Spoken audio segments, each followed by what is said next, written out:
นะโมตัสสะภะคะวะโตอะระหะโตสัมมาสัมพุทธัสสะนะโมตัสสะภะคะวะโตอะระหะโตสัมมาสัมพุทธัสสะนะโมตัสสะภะคะวะโตอะระหะโตสัมมาสัมพุทธัสสะกะโรจะวิตุจะขันติจะทันติจะกัจจังกันทันดาจังกัจจังกะโรมาตีตีคนเดินขอน้อมแห่งคุณพระศรีรัตนตรัยพระคุณพระพุทธคุณพระธรรมคุณพระสงฆ์เป็นโฮมโพชัยแห่แก่เทวดาและมนุษย์ทั้งหลายขอน้อมนมัสการพระอาจารย์จันดาเขียนสันดารองประธานปสแข่งพระเทราธุระตุกัตตะคงโดยความเคารพเป็นอย่างสูงขอเจริญศีลเจริญธรรมแก่สมณเณรทุกอาทุกองค์ตลอดถึงเมฆาวเอสีพามทั้งหลายที่มาในสโมสรที่บาทหรือว่าในงานปฏิบัติในขณะนี้เอามือลงได้เด้อสมณเณรบรรจุพังเรื่องทางธรรมด้วยความเคารพและทางธรรมด้วยความตั้งใจยังว่าพันชีวะอยู่ในขอบในเขตบางเคยก็ออกนอกออกทางแน่ครูบาอาจารย์เขาก็ทางนอกทางในสับเปลี่ยนไปนำไปเรื่อยอันนี้เรื่องการเคารพในการฟังธรรมฟังบ่ให้มีปัญหาให้มันมีปัญญาจึงเกิดปัญญาฟังโดยดีเกิดปัญญาฟังบ่ดีมันเกิดปัญหาความรำคาญเจ็บแขนเจ็บขานั่งหลายกับเมื่อยกันเบาหลายและอาจารย์นี่เบาหลายโพดเด็กนอนสอดสะดึงเล่นเนาะแล้วเอ็นบุญเอ็นที่เอ็นน้อยว่าไปได้มีขาวมีซี่กันนะอันนี้ถือว่างานปฏิบัติในส่วนเราถึงส่วนในส่วนขณะนี้ในเขตเมืองน้ำเงินนครกระสอนของเฮาว่าวันรัก19อันไหนจัดขึ้น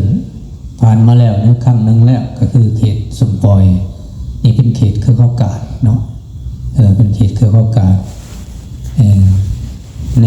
นครกระสอนปีนี้มีแต่4เขตนะเขตคือเข้ากาดเขตพนสิงห์เขตพนสว่างใต้เขตสมปอยการมันอยู่นี่มีนอกแผนขน่อยคิดว่าอย่างมันเป็นลึกด้วยไปแบบหัวสั่งหางหนูนั่นนี่ขึ้นอยู่กันต้องอาศัยใครอาศัยหนึ่งเลยอาศัยความสมัครน้ำพรแม่ครูบาอาจารย์สองเนี่ยญาติโยมเลยนะตัวนี้ถ้าเขาบ่ซอยกันขน่อยกันเป็นหัวสั่งหางหนูอยู่เลยมันลุยก็ไปเรื่อย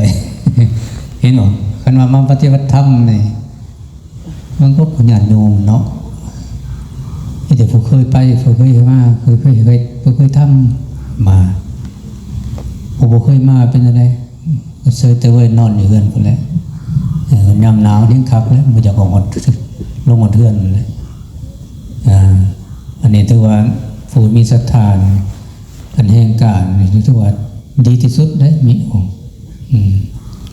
ญาติโยมไม่เข้าไม่ซีเฮาเลยผู้มีศรัทธาในทางพุทธศาสนาอันนี้คือยกตัวอย่างคือไม่คือคารวะจานะการเคารพนอบน้อมการกราบวันไหวตั้งครูบาอาจารย์ปฏิภาณพึกพระแอบเลยหรอกมันเป็นบุญให้ลูกนี่เนาหลายลูกเป็นบุญเป็นกุศลเอามาปฏิบัติเพื่อยังปฏิบัติเนี่ยโมเมนต์ที่ปฏิบัติแต่อยู่ในวัดนี่ว่าปฏิบัติแต่อยู่ในเฮือนในซ่านเนี่ยปฏิบัติต้นตอธรรมิตรนะคือปฏิบัติเขาเองนะปฏิบัติเขาเองคืออะไรฮะเข้าใจว่าตัวนี้หนึ่งปฏิบัติเขาเองคืออะไรหูจับหนึ่งหูจับ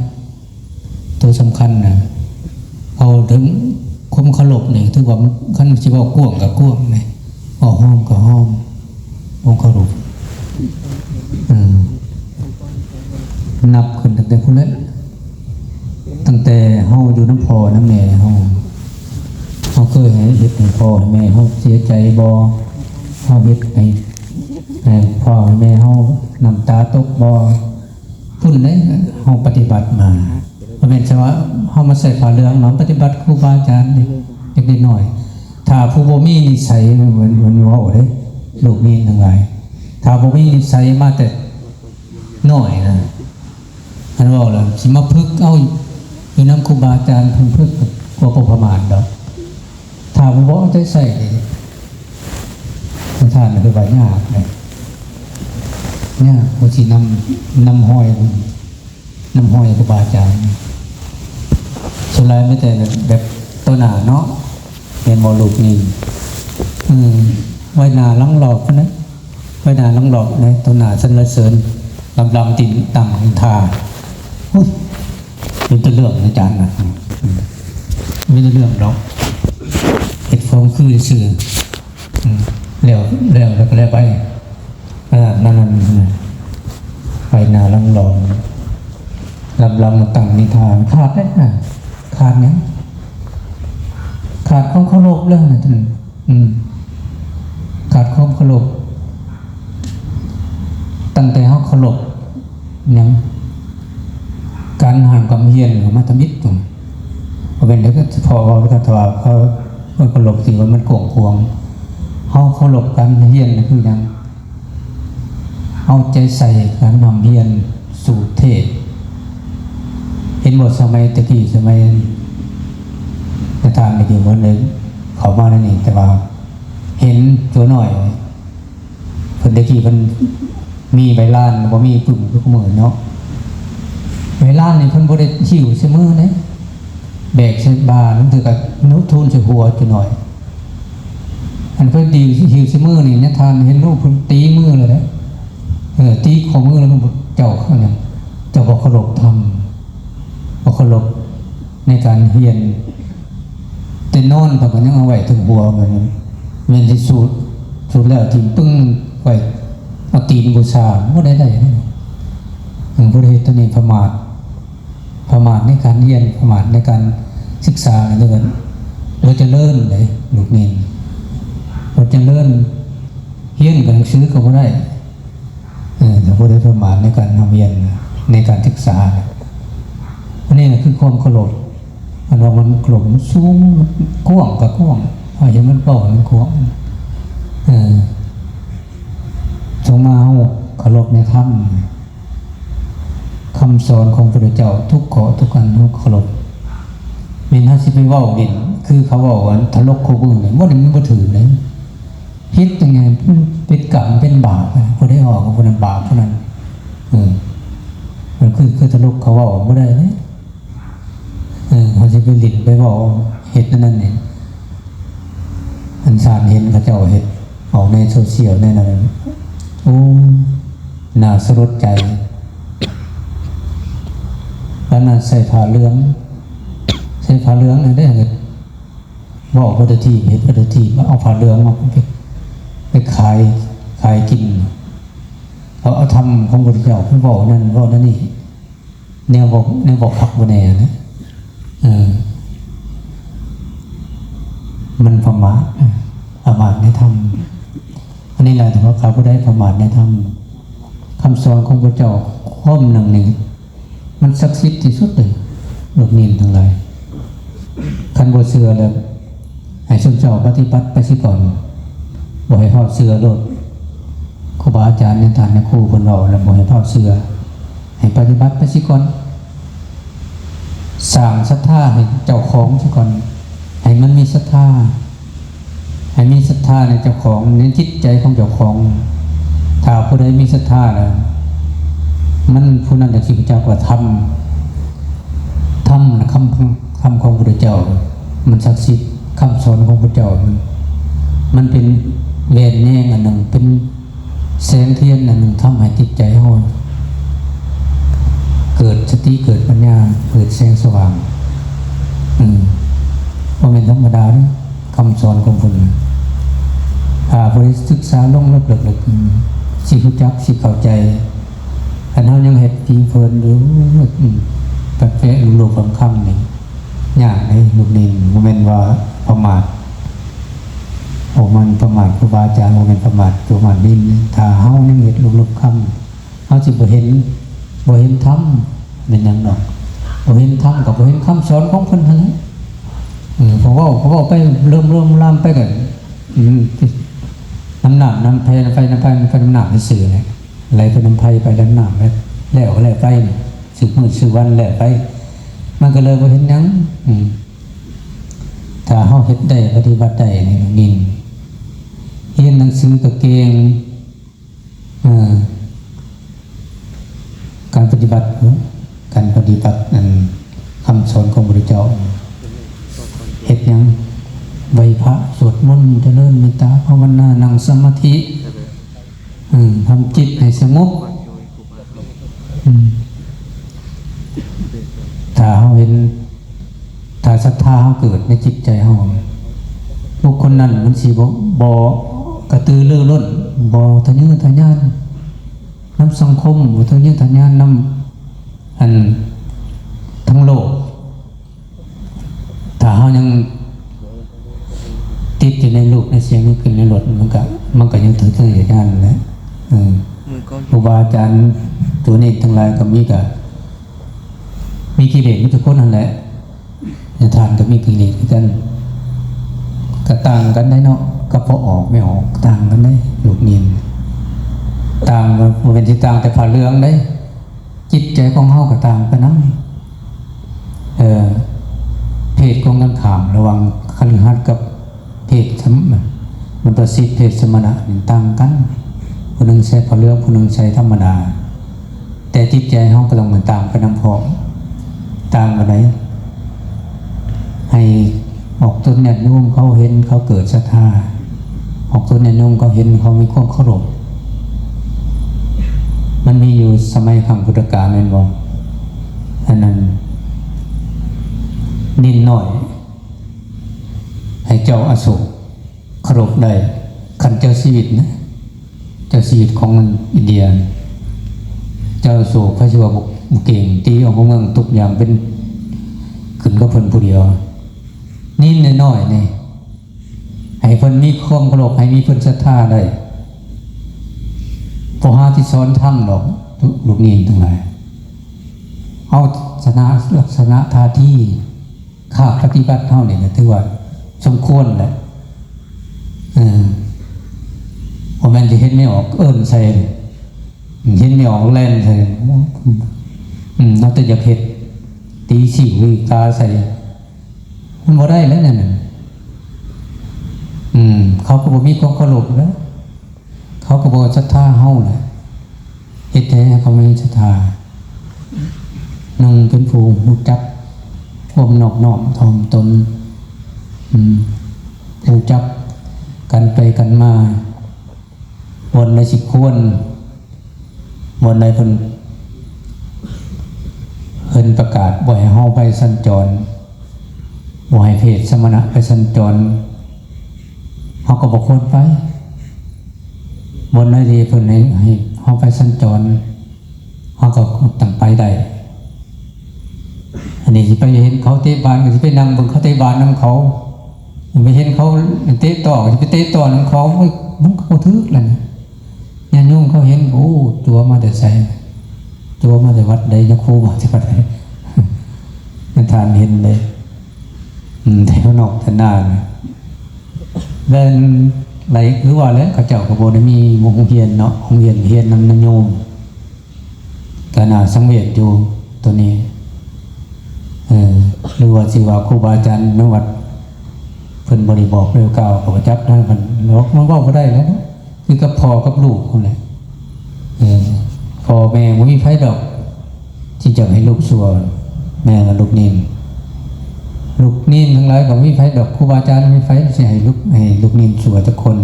อยากให้ได้หมดทุกคนน่ะสิ่งก็ดีเรียนก็อยากให้เก่งหมดทุกคน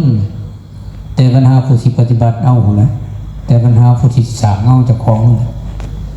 ตัวนั้นแหละตัวเป็นบอก บอกให้มันมีสติมีปัญญาเกิดชุดแต่ปฏิบัติเอาครูบาอาจารย์เป็นสอนไปก็สอนไม่ทั้งที่ดีนี่แหละขึ้นข้อความเคารพหาเคารพในการศึกษามีความรู้มีความรักหักแพง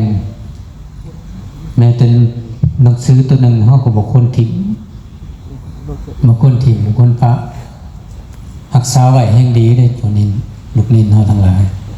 แต่เฮือนปหนึ่งขึ้นมารักษาไว้แต่ละสันแต่ละขันมารักษาไว้แล้วมาสมเทียบใส่สมมติจบพี่ใหญ่พี่ใหญ่โทรมากับสมัยขังเฮียนคือปฐมมาสมเทียบอย่างกันอันนี้ถือว่าความผู้ขันพื้นฐานของเราไต่เต่าขึ้นมาจนต้องขันมันยอดเลยถือว่าเก่งที่สุดเลยนั่นคือผู้เคารพนะเคารพในการศึกษาเอาโมลบตูถึงเขาสิได้ผู้ป้าบุได้สมูกยามันแต่เขาใส่แข็งใส่ความเพียรความพยายามคิดถึงใช่คือทิ้งอนาคตเจ้าของลูกดินทั้งหลายเด้อหนึ่งมันคือทิ้งอนาคตเจ้าของสองมาแหละคือทิ้งสังคมสามมาแหละคือทิ้งยังศาสนาสมเจ้าเนี่ยนะที่เป็นผู้สืบทอดศาสนาถ้าหมดจิกขาลาเพศสมเจ้าเนี่ยนะสิเป็นเวรแย่งให้ญาติให้โยมพอได้กราบได้ไหวสักการะบูชาเขามีความเคารพแล้วญาติโยมเขาก็มีความเคารพมีความนับถือเลื่อนนะโอ้นี่นั่นหินซื้อตะเกียงแล้วไปก็เรามีความเหมาะความจานแล้วก็อ่อนน้อมถ่อมตนอิริยามารยาทคุณสมบัติเกิดเลิศนี่ตัวนี้แหละมันคล้ายว่าให้เขาเกิดศรัทธาแสดงออกทั้งกายแสดงออกทั้งวาจาแสดงออกทั้งอิริยามารยาทให้ญาติโยมเขามีศรัทธาให้เกิดใจเขาเลยเองเขาปฏิบัติแหละวันนี้ให้ญาติโยมเขามีศรัทธาตื่นแม้ที่บอกเป็นพระเขาก็เกิดศรัทธาได้เลยเนาะลูกนินเลยว่าเป็นเฉพาะแต่พระเลยญาติโยมเขานับถือเรื่องนาว่าเป็นแต่เขาพระสงฆ์ก็เจ้าว่าเป็นพระมหาครูบาอาจารย์เจ้าจะบวช100 ปีก็เห็นได้นังเตือนคุณธรรมจะบ่มียังมาแรงบนกอกชาวกอกแรงไม่ถือแบบนี้ตัวนั้นได้เหตุให้ญาติโยมเขาเกิดความยังเกิดความเบื่อเกิดความคลายศรัทธาแล้วเกิดความเบื่อพองจนแล้วก็เทห้องจะบ่มีดอกเนาะเทนอกเทหน้าอันนี้ได้ก็เจ้าก็พอได้เขาวัดเพราะว่าวิพระสงฆ์เจ้าก็อยู่ไปนั่นแหละเบิ่งไปนั่นแหละพอได้ตื่นมาเห็นผ่าเรืองตื่นมาได้ยินเสียงโป่งเห็นพอได้ภาวัดคึกอยู่ถ้าเฮาขาดการอบรมขาดการศึกษาตัวนี้แหละตัวสำคัญกันจังว่าผักหลักของมันเป็นจะเอาการศึกษาไปก่อนก้าวหนึ่งสิเฮ็ดยังทำยังต้องเอาการศึกษาเป็นต้นต่อตะกี้บอกเฮาบ่ได้เรียนในพื้นในสอบเรียนนำครูบาอาจารย์ก็ศึกษานำเพิ่นนั่นแหละเรียนนำเพิ่นนั่นแหละเพิ่นบอกให้เล่าเธอละความสมความนินตะกี้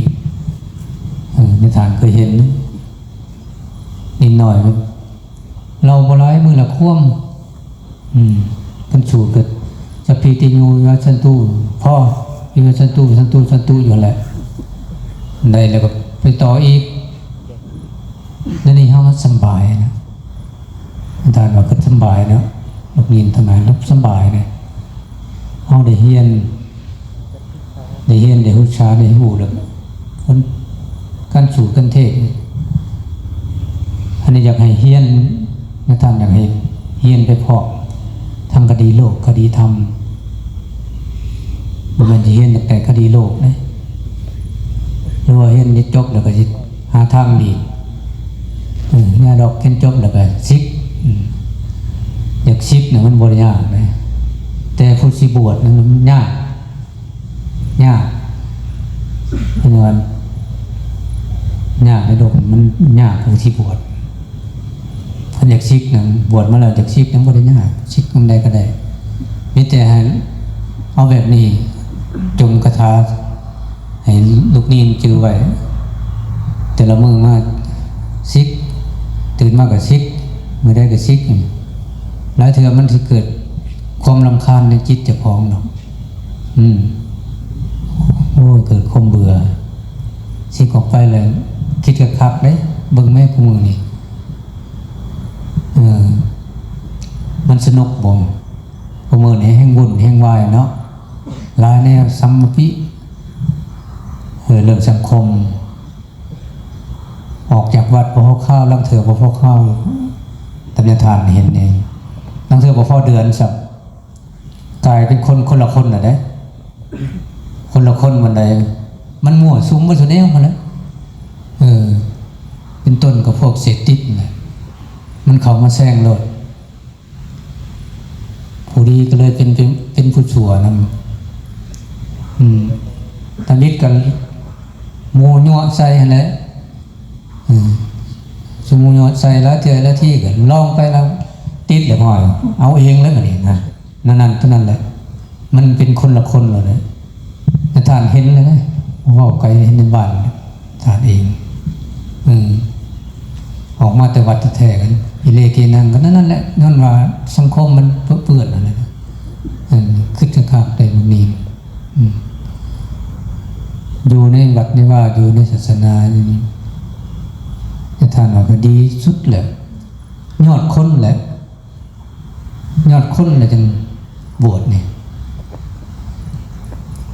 ในพลในพันเจ้าข้ามหากษัตริย์ยังได้กราบคิดด้วยเท่านั้นนะยังได้กราบได้ไหวได้สักการะบูชาเอาหลบหนุนน้องคันยินผ่าเรืองเพราะนั้นเลยอันนี้แหละเป็นยอดคนนะคือบวชดีที่สุดนะคือบวชในโลกในอื่นบวชสุดมาทานคือเราบวชสุดอื่นที่เป็นในพลในพันก็ยังได้กราบโมงไหวโมงอันนี้มีไฟไว้ที่จะเขาเป็นตัวเขาไหวครูบาอาจารย์แต่จะพามหากษัตริย์ไหวเขาได้หนีอันนั้นเป็นยอดคนสุดนั่นแหละคือความเคารพสูงสุดหนึ่งความเคารพในการศึกษาว่าดีที่สุดความเคารพในธรรมเหมือนกันความเคารพในธรรมบ่เป็นเฉพาะแต่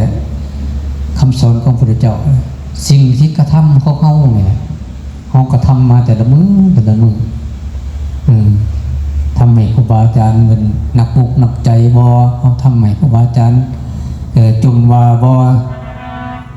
การเรียนการเรียนการศึกษาของเขาให้ครูบาอาจารย์เพิ่นบอกคนเก่า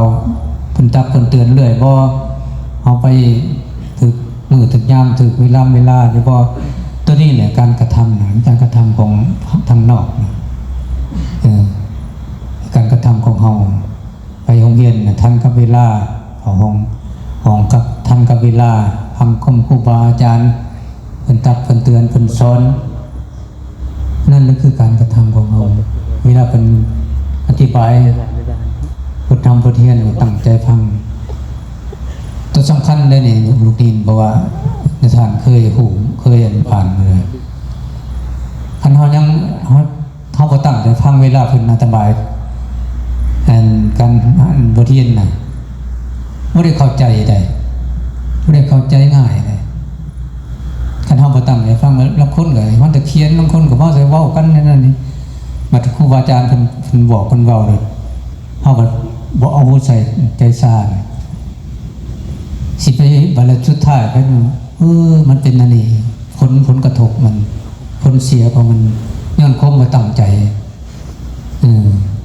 เพราะว่าเพิ่นตั้งใจฟังมันได้เข้าใจ หลักการหรือว่าเข้าใจบทเรียนที่เฮาเรียนผ่านมามันอธิบายนั่นนั่นนี่ครับมันเข้าใจไว้เพิ่นนึกว่าให้ตั้งในทางเวลานั่นน่ะคือเฮาปฏิบัติหน้าที่ของเฮาต่อครูบาอาจารย์เคารพเพิ่นว่าล่ะเคารพต่อครูบาอาจารย์กีฬาเพิ่นเว้ามันก็พังมีเหตุมีผลถ้าเฮาบ่เข้าใจเสนอเพิ่นถามเพิ่นถามด้วยความเคารพถามด้วยความยินดีเพื่อถอดถอนบทเรียนอยากได้บทเรียนจากเพิ่นแท้บ่แม่นเว้าเป็นลูกนินสอนครูบาอาจารย์ไม่ซื้อบางคนน่ะสอนถามเพิ่นน่ะถามแบบอยากได้บทเรียนอะไรอยากเข้าใจอะไรเพราะว่าเคยเห็นผ่านมาที่ท่านเคยเห็นอยากสอนให้ในครูให้บางคนมีอยู่ลูกนินเฮา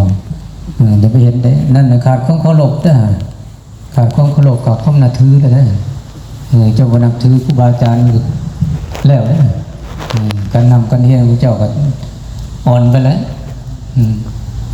ขาดคุณสมบัติอีกคันว่ามันเป็นโลกพอญาณกิริยามารยาทจะบ่มีไปสอบไปซกครูบาอาจารย์ให้เพิ่นรำคาญเพิ่นบอกแม่นนั้นยังมาเถียงเพิ่นว่าบ่แม่นอยู่บ่ได้แล้วนี่แหละแล้วเฮาบ่มีความเคารพ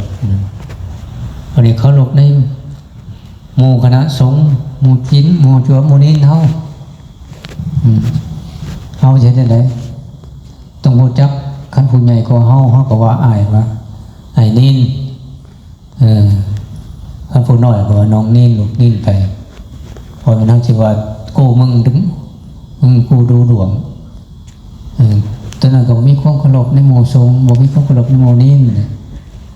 เราก็ขาดไปเลยมันต้องปฏิบัติไปแต่เป็นขั้นไปเลยลูกเนียนเราอันนี้แหละคือขอวัดปฏิบัติคือความเคารพแต่เฮาตั้งจิตตั้งใจมันก็เป็นบุญแก่เฮาเป็นบุญให้แก่คณะสงฆ์แก่คณะหมู่นี้เฮาบัดนี้เฮาเฮ็ดหยังทำหยังปฏิบัติหยังถ้าเฮามีความเคารพนับถือครูบาอาจารย์เคารพนับถือพระศีลธรรมยิ่งสูงขึ้นไปอีกเคารพในศีลในธรรม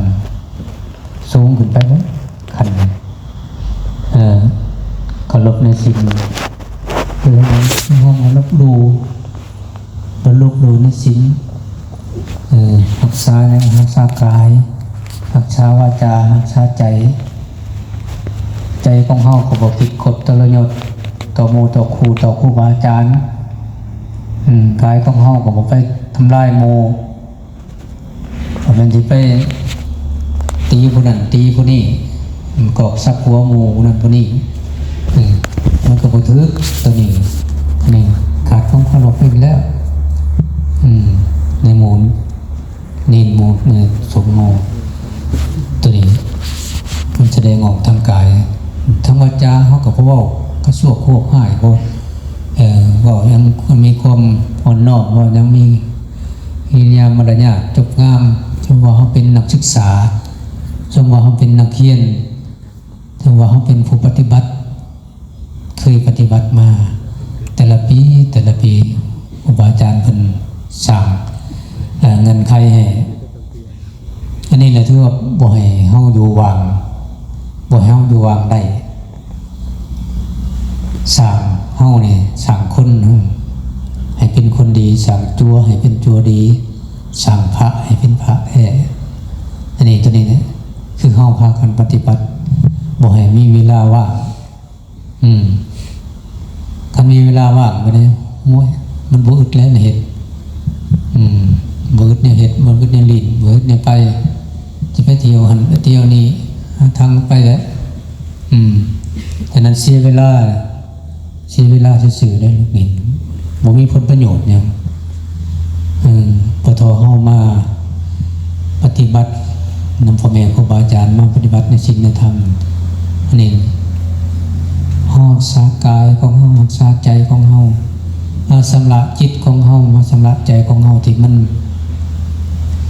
ขุ่นมัวที่มันดำฝ่อยมาแต่ตัวได้พบตัวได้ชาติกิเลสมันข่มขี่เฮามาตัวได้พบได้ชาติเฮามาขี่มันขึ้นหนาวก็อดวัตถุอย่างนะเอาความเอายังเอาคันที่นะมั้งต่อสู้กับมันไหนความอดทนต่อสู้กับความหนาวความอยากความหิวความกระหายทุกอย่างนั่นแหละตื่นเลิกลุกเศร้ามันบอกคือนอนในวัดเขาเลยนอนในวัดเขาอยากลุกยังไงก็ลุกหลายเถื่อนพอได้ที่ได้กันครูบาอาจารย์เป็นหายแล้วเห็นตื่นเลิกลุกตื่นสวยหลายมือนี้มันดักไปทางนั้นโทรศัพท์หลายเนาะเล่นเกมเล่นนั้นไปแล้วถ้าเกิดนอนดึกนอนดื่นมันตื่นสวยยากตัวนี้ท่านบริเหตุได้ตัดได้เลยโอ้ให้ทานนี่อยากสั่งของบุญนำหมดเลยลูกนินเลยแต่บริตัดทางโทรศัพท์ได้บวกเกี่ยวน้ำดูดน้ำเสียงในกินในรถใส่โทรศัพท์นะมีประโยชน์ก็มีโทษไปน้ำผมทั้งโทษทั้งประโยชน์จนหันคิดถึงขับรถอันนั้นใช่เป็นประโยชน์ก็เป็นประโยชน์อันใช่บ่เป็นประโยชน์มันก็เป็นโทษในแก่เฮาโทษแก่เฮาแหละก็โทษในแก่สังคมโทษในแก่ครูบาอาจารย์ขาดโรงเรียนอันนั้นแหละ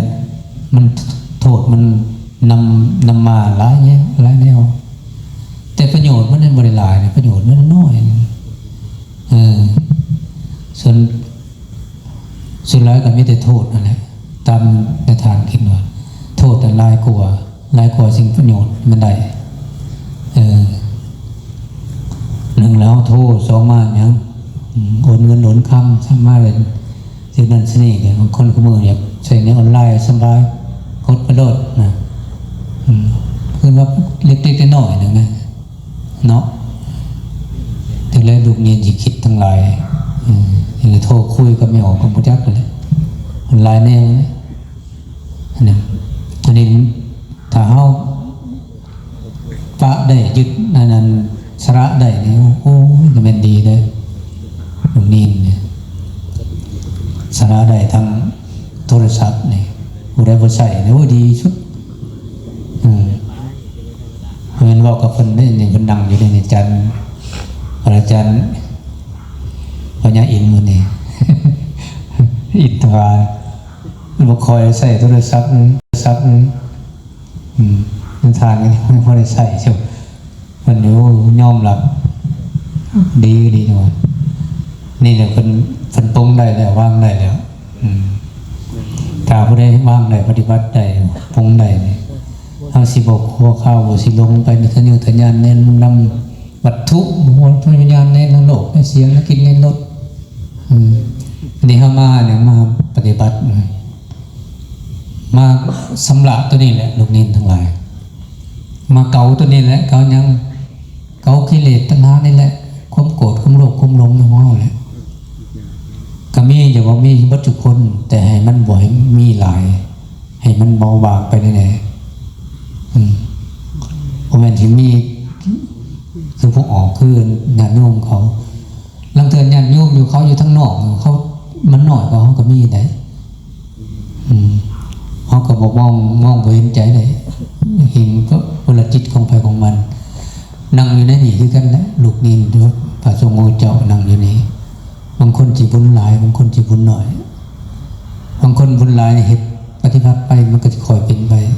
ข้าวเดียวก็เป็นข้าวเดียวก็ได้ยังได้ความสงบข้าวเดียวก็เห็นอย่างเห็นธรรมขันมาภูบุญหลายกิเลสหลายตัณหาหลายกันนั่นเลยเห็นเนี่ยแต่ว่าเห็นไว้เนี่ยก็ยังหนุกเนียนเห็นธรรมไว้ตัวนี้แหละตัวนั่งอยู่นี่แหละเจ็บแขนเจ็บขานั่นแหละธรรมตัวชีวาเนี่ยปวดขานะแต่จะทานก็ยังผิดอยู่ พลิกอยู่เรื่อยทำมันเกิดขึ้นเด็กถ้ามันทำมันเกิดขึ้นมาเขาพิจารณาเลยเห็นไหมปรุงไปวางไปขึ้นว่าโลกมันเป็นของธรรมชาติชาลาทิธรรมโมเป็นยังความเกิดเป็นความแก่เป็นของธรรมดามันบ่ธรรมดาได้เนาะลูกนี่กันแก่แล้วกันจับซับมันกระเท่าเราลมไปแล้วมันบ่ได้ธรรมดาแล้วดีมาพิจารณากระขังกับพระฐานมันพิจารณาแล้วบ่ได้ธรรมดาอันนี้มันเป็นธรรมอะไรเนี่ยธรรมตายตัวเลยนี่เลยธรรมของแท้เนี่ยของพระเจ้ามันบอกมันตัดไว้โอ้เป็นความจริงเลยทุกอย่างในโลกนี้มันมียังสิ่งจริงแท้แน่นอนอันนั้นธรรมมันเกิดไว้คือห้องนั่งเห็นโลกเจ็บแขนเจ็บขาเจ็บหลังเจ็บเอวเพิ่มลึกมากเลยหนาวอีกฉะนั้นแหละพิจารณาเป็นแล้วครับถ้าผู้พิจารณาเห็นแล้วถึงแล้วครับเป็นธรรมแล้วก็พออยู่เลยต้องมีรถผู้ใดผู้หนึ่งนี่มันนี่ถ้าผู้ใดบุญหลายบุญมาแต่ศาสตร์ก่อนเคยเห็นเคยทำเคยปฏิบัติมาสีหูไว้สีบรรลุไว้บรรลุบว่าบรรลุถึงขันพระอรหันต์อนาคานั้นมีสกาคามีอยู่เพียงแต่เฮาจักว่าทำในตัวเฮามันเกิดจากอย่างธรรมะมันเกิดมาแล้วในตัวเฮานี่ในใจเฮานี่เฮาสิเฮ็ดจังได๋เฮาสิสักอันทำลายมันออกได้เฮ็ดได้เฮาที่รักษามันได้เฮ็ดได้ความเจ็บความปวดมันที่นั่นทนต่อเฮาไปได้พิจารณาเอาพิจารณาว่าโอ้สังขารมันบ่เที่ยงเจ็บแล้วจังได๋เฮาปีนมาทางนี้จะมันก็คลายแล้วมันก็เจ็บอีกปีนมาข้างนี้ก็เจ็บอีกคือต่อนี่พิจารณาไปเรื่อยๆมันก็เกิดเองอย่างนี้ถ้าผู้ใดเฮ็ดได้ปฏิบัติได้ระยะ 6-7 มื้อนี่ถือว่าดีนะถือว่าบุญหลายเป็นสมาธิได้ไว้นี่เรียนหนังสือก็เก่งความจำก็ดีถ้าผู้ใดปฏิบัติได้เรื่องการปฏิบัตินี่มันสุดยอดแล้วเด้พอเนี่ยทานเคยตะกี้เราเทียนพอเดี๋ยวคอยจำนะถ้าผมมีสมาธินะถ้าผมมีสมาธิมันเราก็ประจำดอกลืมหนาลืมหลังสติกับพังเพื่อนไปแล้วลงหนาลงหลังถ้าเราตั้งสมาธิได้มันเป็นนี่คำสอนของพระเจ้ามันถึงวัตถุอย่างถึงวัตถุแนวเป็นเอาความจริงมาบอกแต่คนบริไปไหวไปวอนนำมาเฮสักหลับคุณบริไหววอนนำเทวดาคนเป็นยอดของโลกแหละเนาะยอดของโลกแหละเป็นครูวัตถุอย่างเราเดินลอยห้อยตามเขาเป็นปฏิบัติตามห้อยของเป็นอันนี้ถือว่าเป็นเวลาโอกาสหนึ่งนี่อันนี้แหละคือความเคารพเรื่องนินเดอร์เขาเคารพในธรรมที่เกิดปัญญาเกิดเส้นสว่างเกิดในจิตในใจของเราธรรมะของพระเจ้าธรรมะหนึ่งเป็นเกล็ดเงาสวยๆคนดีธรรมะเป็นแสงเทียนส่องข้างในเห็นหูธรรมะเป็นแรงนักห้องหน้าเป็นห้าหลังสวยธรรมะเป็นบุญสั่งให้คนหูขาคนถ้าเขาสั่งเขาได้เขาจะขาคนของความเป็นคนถ้าเขาสั่งเขาบ่ได้เนี่ยเป็นยังไงยังมันเป็นคนนะมันยังเป็นสารวนวนไหลวนเนื้อวนขังล่างขังทึ่งนั่นนะเงินเขาบ่ได้ศึกษาบ่ได้ปฏิบัติเนี่ยถึงว่าในทานนโมทนานำครูไปครูบาอาจารย์เอาลูกนีนมาปฏิบัติให้เฮียนวัตถุอย่าง รู้จักวัตถุทางรู้จักแต่เพราะทั้งภายทัพให้โลกให้รู้จักทางภายธรรมพร้อมครูบาอาจารย์ผู้คนที่มีพุญญบารมีแก่กล้ากันทนทุกข์เข้ามากู้หน่วยงานเนี่ยนินบึงประวัติของพวกผู้ไกลนะเอาที่บ้านเท่านี้แหละแต่พอทันงอนนึกแต่พอทันอ่านมาเพิ่นไปนำพาสังคมได้สำนีโว้ยบ่ได้ง่ายนี่เฮายังเป็นลูกเป็นหลานเป็นนอแนงของพุทธศาสนาเฮ็ดเอาปฏิบัติเอาเด้อลูกยินเฮาทั้งหลายถือว่ามื้อนี้เป็นโอกาสที่นึกงามยามดีเป็นมือเริ่มทำอิฐในทางขอเปิดประกาศในประกาศเปิดในการปฏิบัติธรรมในวัดป่าลักษิเก่านำโดยพระอาจารย์วรจิต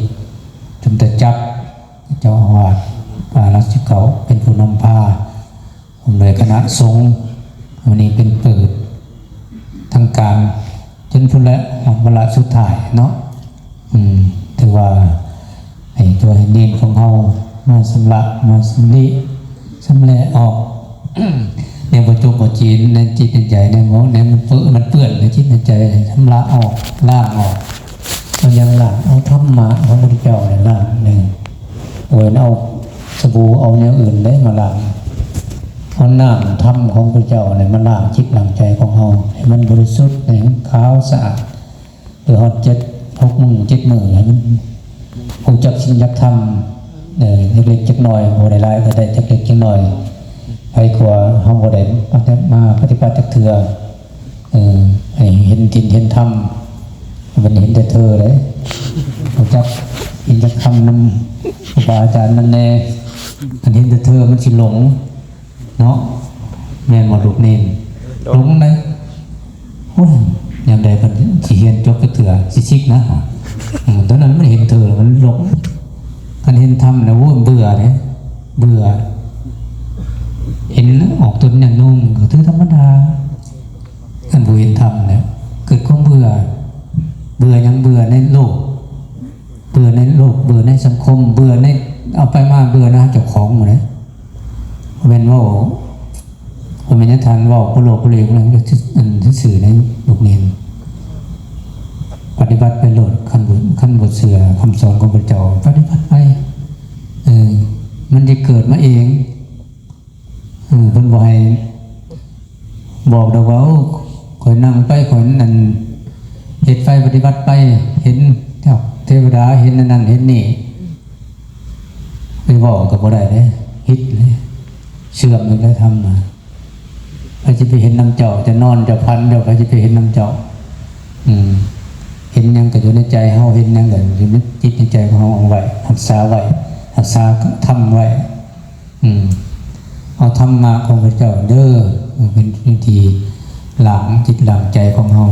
ให้กิเลสตัณหาของเฮาให้เบาบางลงไปได้แล้วไปสอนญาติสอนโยมจัวนี่ไปสอนก็ได้ว่าแต่พระจัวนี่เทศก็ได้ถ้าผู้บรรลุแล้วบรรลุในธรรมในเทศให้ญาติโยมสอนญาติโยมก็ได้ว่าได้พิษเขาบอกในทางที่ดีว่ามันจะไปด่าไปปล่อยไปเจาะออกในจริงในธรรมเขาให้เขาโลภนินเนี่ยว่ามันเฉพาะในพระได้ตัวหน่อยเขาก็โลภขั้นภูมิศีลในธรรมนั่นตัวนี้ตัวสำคัญตัวศีลนี่แหละเมื่อเนี่ยมันยังรักษายังรักษาศีลถ้าเขาเห็นได้ปฏิบัติได้จิตเขาเกิดธรรมเขาเกิดจิตใจโสดตรงสองใสโอ้ยสบายอกสบายใจฮอดบ่อยากซิบเลยฮอดบ่อยากซิบให้สิว่าให้ซิบก็ยังบ่อยากซิบเลยอันนี้นะผมเป็นนักทานว่าสื่อๆเลยปฏิบัติไปเองเห็นไปเองครูบาอาจารย์องค์ใดบอกคือกันบ่แม่นสิว่าเพิ่นให้เสื้อเพิ่นโลดต้องปฏิบัติไปสิก่อนเห็นไปสิก่อนจังฮู้จักถือว่าทุกคนเก็บเวลาเนาะถือว่าโอกาสมาในสุดท้ายนี้ขอคุณงามความดีที่ อบตนเนี่ยนุ่มให้ครูบาอาจารย์เลยแล้วก็ทำแล้วจงเกิดประสบแต่ความสุขความเจริญงอกงามในศีลในธรรมนำพาพุทธศาสนานำพาสิ่งทั้งพาคนใดนุ่มเข้าสู่ห่มศีลห่มธรรมตลอดถึงสมณีทั้งหลายทุกงานทุกองตั้งมุกตั้งใจปฏิบัติในศีลในธรรมทิ้งบ่แจ้งก็ให้แจ้งทิ้งบ่ฮู้ก็ให้ฮู้ในข้ออ่านข้อธรรมของพระสัมมาสัมพุทธเจ้าสิ่งที่พระท่านในบรรลุขอให้มันรู้เบิดทุกอาทุกองทุกคนในขณะนี้ขอข้าเถิด สาธุสา